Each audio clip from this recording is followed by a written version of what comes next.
Welcome to How to Be the Difference with your hosts, Johanna and Paul. A podcast for the career you want, or maybe just that push you need. If you want to know what your dream career looks like, join us to get inspiration from industry experts that will make that dream career a reality.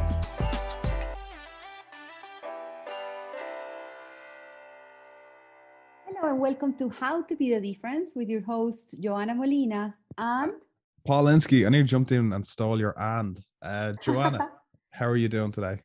I'm very good, Paul. Lovely to be back in this role. Absolutely, back in the hot seat because a couple of weeks ago I interviewed you, which was a nice change. How did you find that? I loved it. Thank you so much, Paul. It was great. Spending time for the very first time actually with Lee and David sharing our story. I personally prefer to ask the questions, but it was really cool. It was really cool to be interviewed by you. So thank you for that. No, thank you. We're a team, Johanna. We are. Absolutely. We are. Here at How to Be the Difference. Now we've got an excellent guest, and I want you just to tell me a little bit about her before you introduce her, Johanna. But first, I do want to mention, if you're listening wherever you get your podcasts and you feel up to it, just give us a like or subscribe wherever you get them. That would be absolutely amazing. Now, Johanna, our guest this week. So our guest is one of those people that when you first meet, that's the feeling I had when I first met her. It's like if you've known her forever. It was very nice. I definitely get that, and it's not like we were talking about Eder when you saw him at the book launch. So he was a good few podcasts ago now. You actually physically gave him a hug. Yes. I didn't give Aisha a virtual hug, but I did say I want to have you close to my life. That's the kind of people I want to have close to my life. And she's coming to the show today. Excellent. So let's jump into it.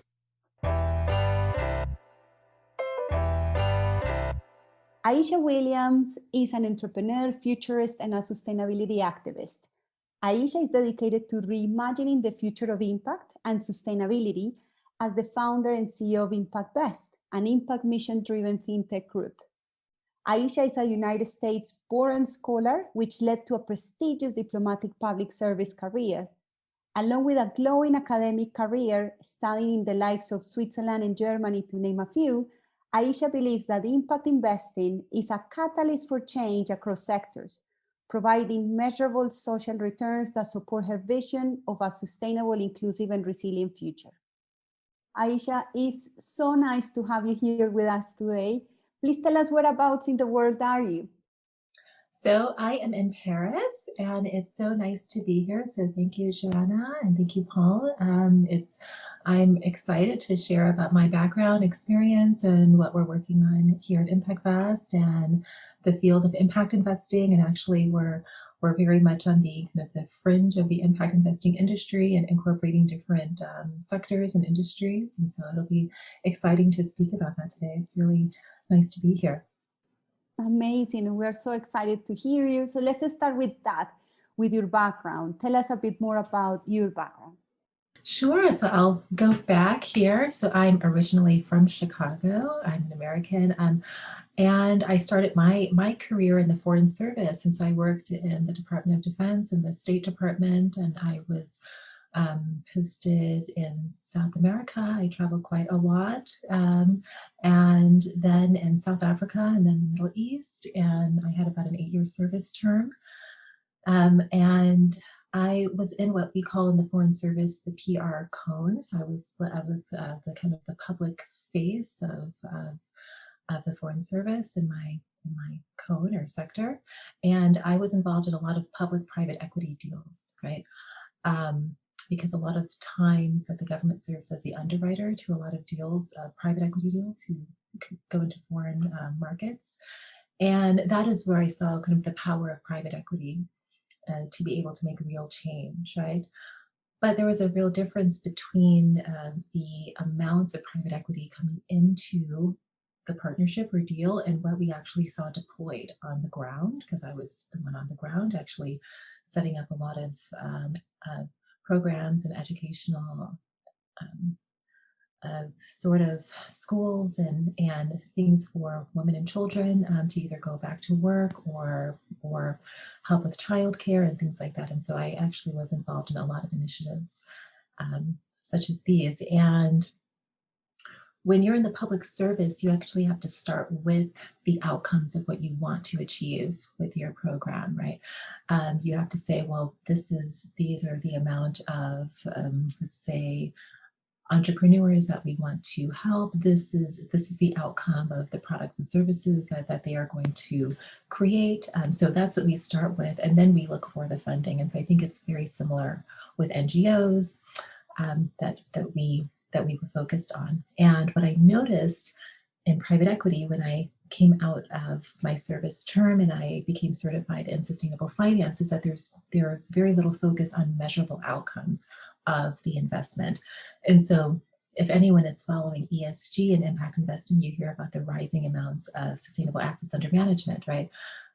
For example, at COP26, BlackRock launched a 600, maybe I think it's million dollar fund. And this is all towards climate change. It's probably higher than that. I think but when you get into that amount, it's all the same, right? 600, 650, 700, right? But what I'm interested in is the measurable outcomes of those sustainable assets under management, right? Who are actually the stakeholders receiving the benefit of the capital that's allocated, right? And this is very different if you're in the public service. You actually have to start with the measurable outcomes and then work backward. So that was kind of the first part of my training here as a Foreign Service officer.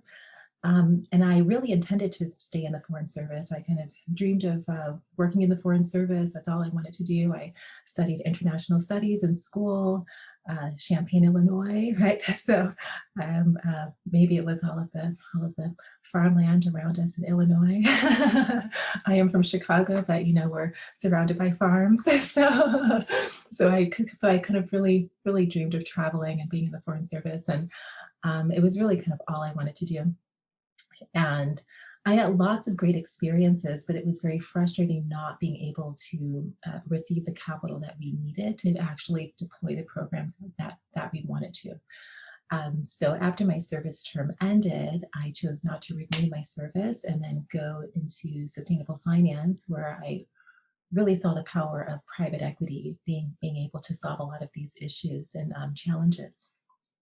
But also, once I went into wealth management and sustainable finance, that's where I saw these challenges of where do we see actually the positive impact, right?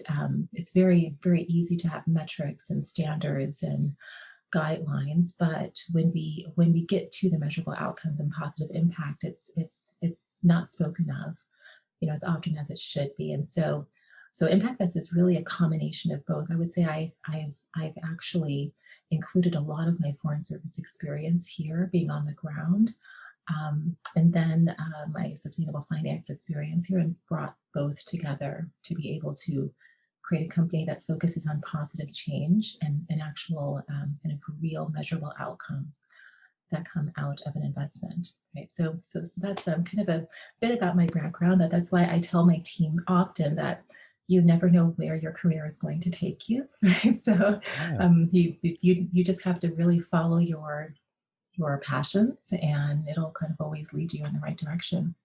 And I suppose, like you said there, it was your dream to be, in the foreign service, and you studied towards that. Was it, you must have learned a lot while you were in that kind of sphere. How was that then, making the decision to leave and go and do something else? Was that a difficult one? So it was a very difficult choice for me. I was trained as an analyst in the Foreign Service, and so and when you're in the Foreign Service, you become really close to your colleagues, and it's kind of its own family in itself, right? And so it's kind of like you're kind of in a bit of a bubble, right? And so when you get out of the Foreign Service, it's kind of like you enter into this whole new universe, and you're like, oh, okay, I have to adapt. And so it was very, very, very difficult, but I really focused on continuing my focus on service, right? Because I really wanted to continue the focus of, well, how can I actually be part of creating positive change, especially in frontier and emerging markets, right?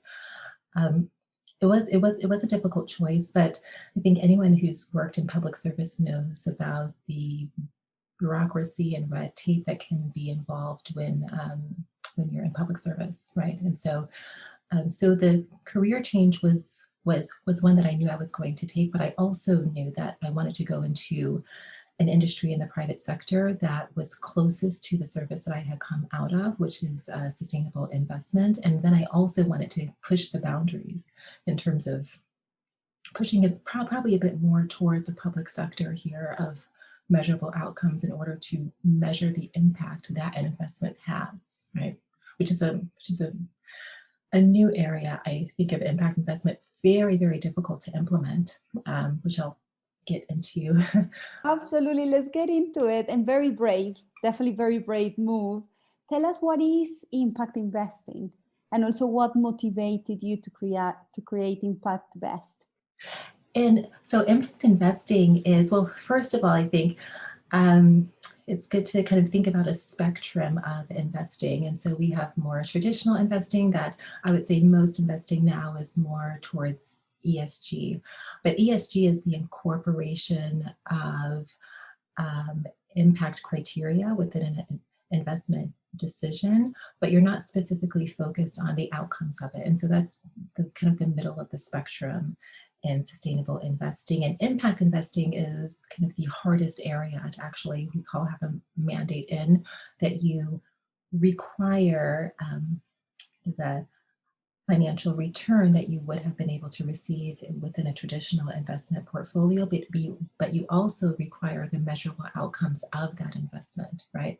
So there are actually kind of double criteria that you have to satisfy in impact investing, which makes it such a difficult area to be able to practice in.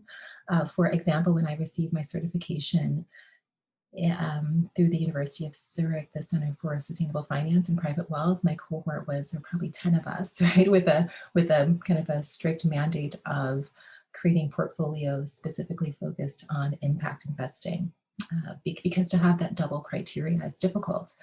But when you're focused on the positive impact within a portfolio, and also it's the idea of investor impact, but also company impact, right? And so how do companies actually influence environmental outcomes of their activities? And also how does the environment and social factors affect that company? And so it goes both ways. And that's kind of a newer area of impact investing, right? But it's really focusing on positive changes and positive impact resulting from investment criteria and choices that you've made within a portfolio. Absolutely. And do you have a proudest outcome from impact investing that you might have been directly involved in?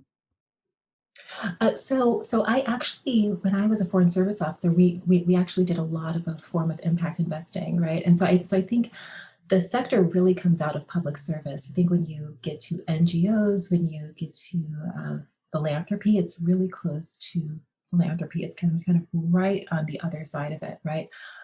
So I think that I practice it often in the foreign service because we started with the measurable outcomes. We started off having to measure gender equality within the programs that we launched, right? We had to measure the carbon capture within kind of the farming initiatives that we were working on, right? And so we started there, and then we worked backwards to be able to search for the funders who would be able to fund these projects. And so impact investing has been really prevalent within the public sector for a very long time. But that is because the focus on financial returns is not there as much within the public sector, right? And so you can really focus on the measurable outcomes. When you take it into the private sector, that's where it gets difficult, right? Because now you have to be able to consider the financial returns along with the measurable outcomes, right? And often when you are working on impact projects, the investors need a longer time horizon. So that may affect the short-term returns, and it may not, but it's a little bit different when you are working with projects that you want to be able to measure the measurable outcomes of what you're investing in. And so that's how it looks in the private sector, which is why it's a much more difficult mandate within the private sector, but it's been very common within the public sector for probably decades now. And do you have a story that you can share with us in terms of those projects that you have seen that are super interesting in terms of gender equality or climate change, access to financial services, something like that? Yeah, I think there are many projects. In terms of climate change, I always think that it's those who are closest to the challenges who have the solutions to those challenges. And there's lots of positive impact being created on the ground by many entrepreneurs who've either found solutions to gender equality in their towns, in terms of opening schools or opening up entrepreneurship centers for young women, and being able to really see a solution. There was one project that I worked on that they recognized that women were left out of the workforce because of childcare responsibilities, and so they opened up childcare centers. And so it's those kind of local initiatives that are very important to focus on in terms of impact. And I often say this to my team, that when we're speaking about ESG and impact, it's often spoken about on a kind of a very global level and a large institutional level. And from my viewpoint, having kind of worked on the ground, it's really on the local level that we have to focus on.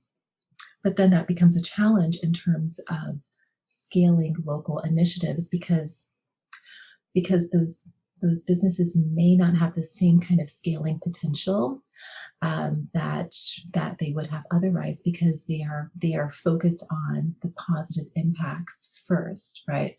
And it's more local, right? So a lot of impact investing, I think, has to do with changing the investor viewpoint and time horizon and perspective on investing in impact, because it is going to look different.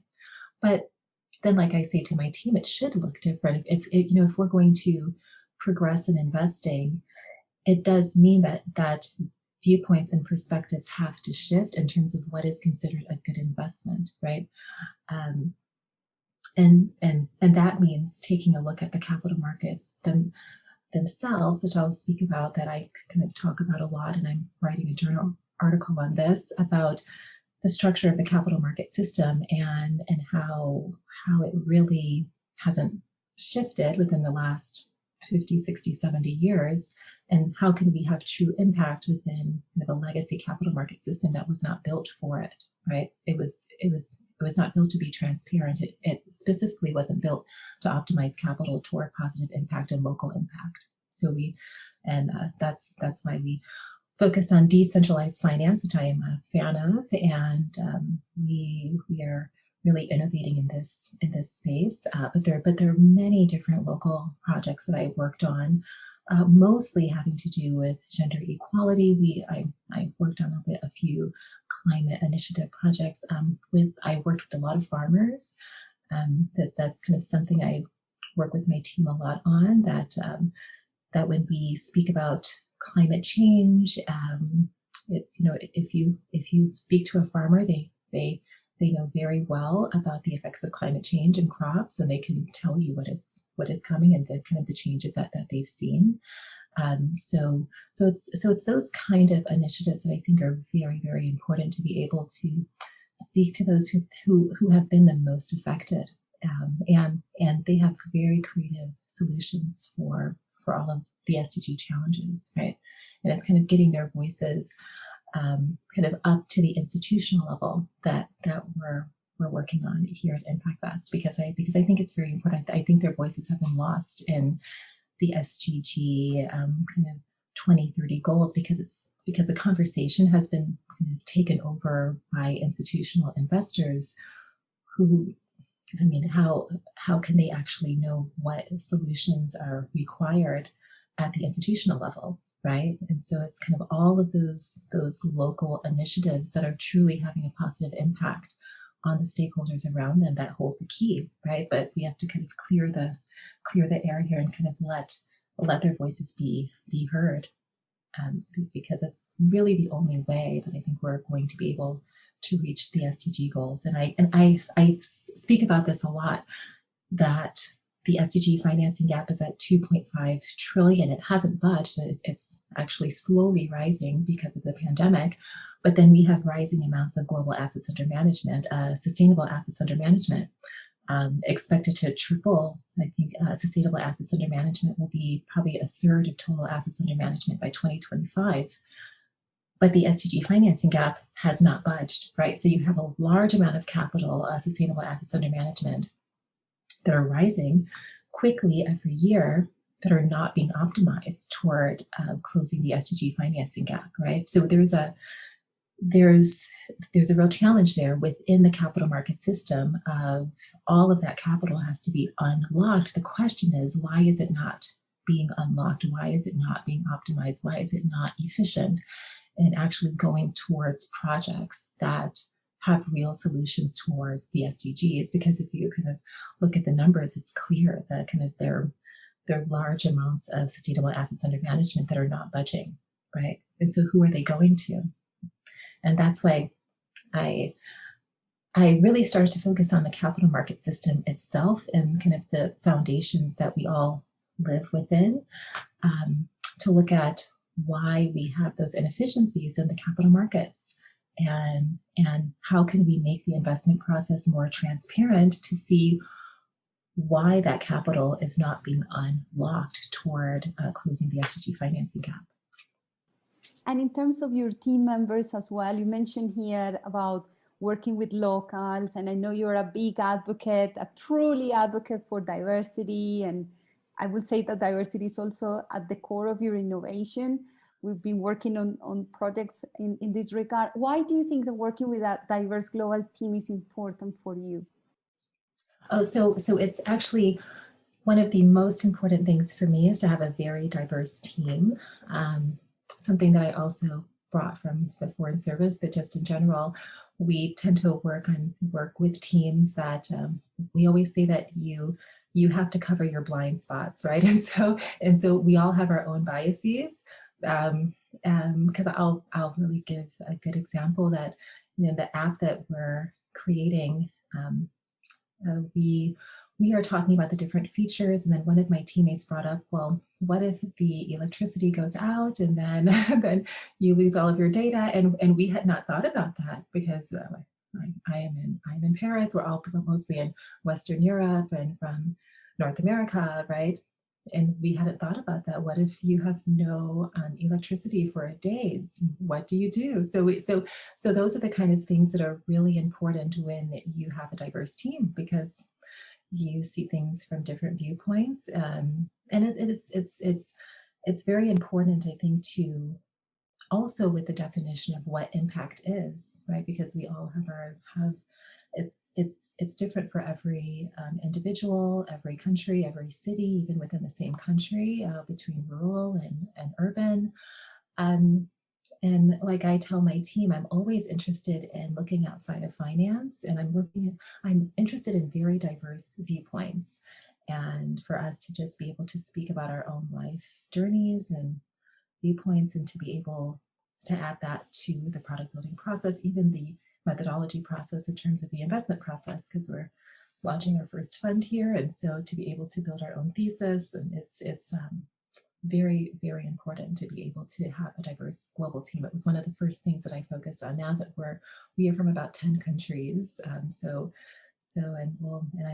always seeking more diversity, and that's very important for me, because I do think impact investing, why it's stalled is because it's not diverse enough, right? It's not global enough, and even global in a way of having the rural viewpoint and having many different individuals who speak about their life journeys, and then you can come back and look at a product or service and say, that's what we've been missing here, right? So it's one of the most important things that I focus on in building Impact Fest, was having a very diverse team. And I think that's really kind of what makes our team so great. I think we really respect each other's viewpoints. We have a kind of a great team that we love sharing with each other about our own viewpoints on our services and our products. And so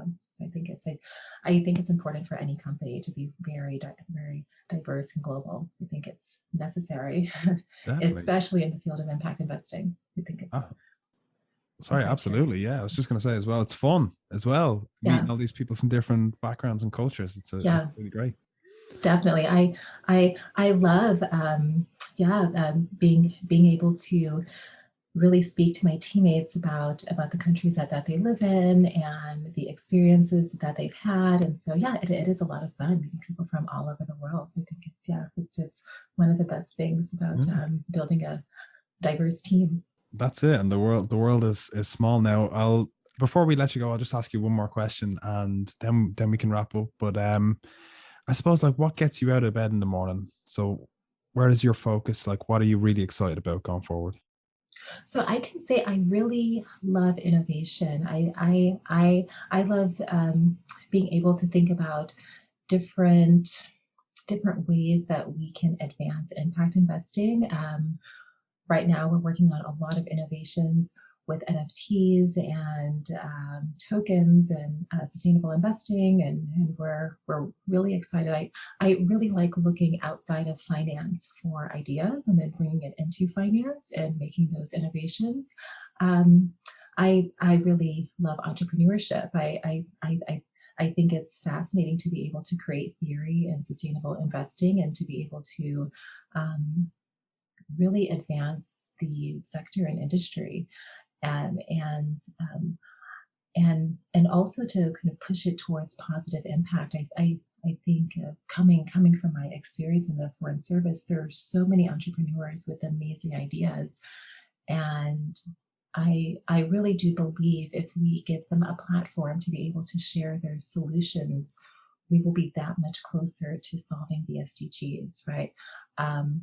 But it's very clear now that the conversation is very institutional, and that's what I would like to change, right? To make it very, very local, very much focused on the positive impact that companies and entrepreneurs are already having within their own cities, and to be able to kind of speak about that, right? Because I think a lot of individuals consider ESG and impact as kind of a far away notion of kind of that's what kind of the banks do and institutional investors. And it's kind of we can kind of practice it in our everyday lives as entrepreneurs or just as individuals with the decisions that we make and purchasing choices. And this is what really motivates me every day, that we're really in a position at Impact Fest that we can create theory to kind of push the sector forward. And that's very exciting to be able to be part of positive change. And maybe one day someone will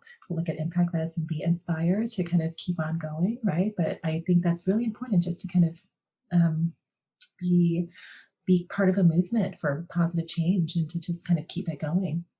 So. And as a woman, I suppose, following up on this, what will be your, because it's not a sector very popular for women, right? So what would be your advice for women really looking up at your career? Yeah, and so there are definitely not many women entrepreneurs in finance, but I would say you just have to really be yourself. I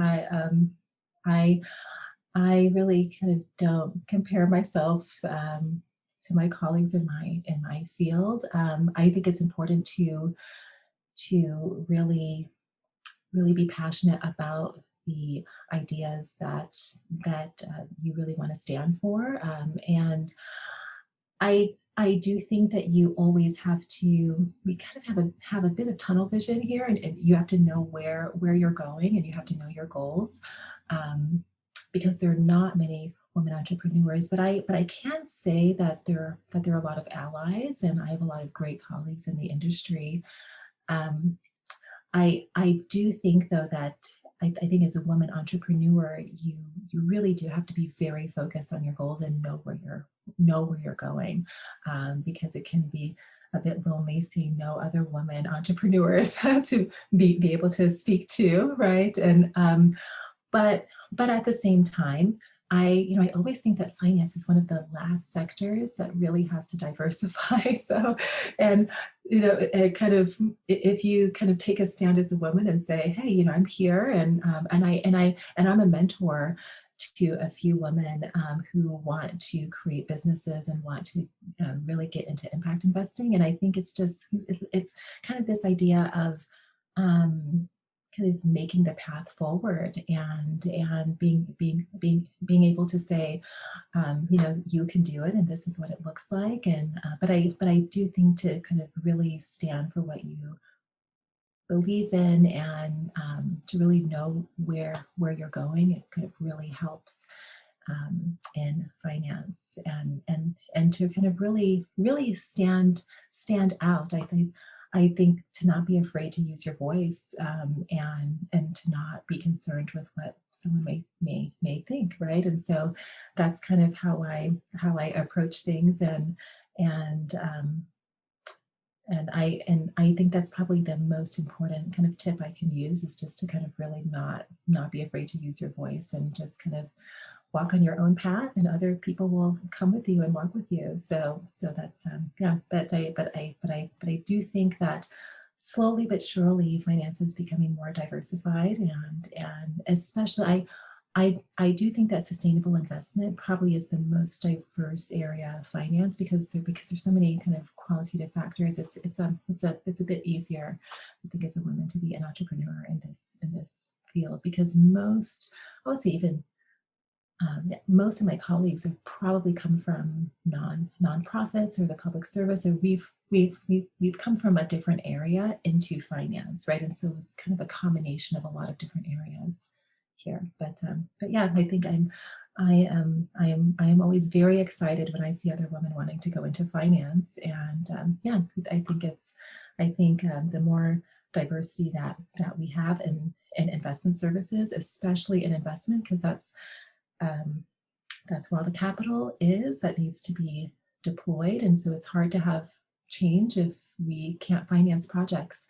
And there have been lots of studies that investors tend to invest in those who look like them, right? And so what is needed is to diversify the room, so that we have projects that are financed that serve a more diverse group. So that's what's really needed, I think, to have a more diverse set of allocators and investors.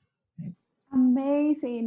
What a better way than this to close our episode today. Thank you so much, Aisha. Thank you, Johanna. Yeah, it's been great. Opening up the path for many women in the future. And it's amazing having change makers like you coming and sharing your experience. Thank you, Johanna. Yeah, it's really been a pleasure to be here, and thank you, Paul. I love speaking about my journey and my path here, and I'm not done. I have a long way to go. But I think it's the journey that's important. I think that's the really important thing in entrepreneurship, and I'm just excited about the journey, and I'm excited about where we're going and really making positive impact. I think that more of us in investment services should be kind of focused on where capital is being allocated and how it's making a positive effect in people's lives. I think it's the most important. Amazing. Well, we'll be following up your journey, your personal journey, and Impact Best's journey as well. Thank you so much. Thank you, Johanna.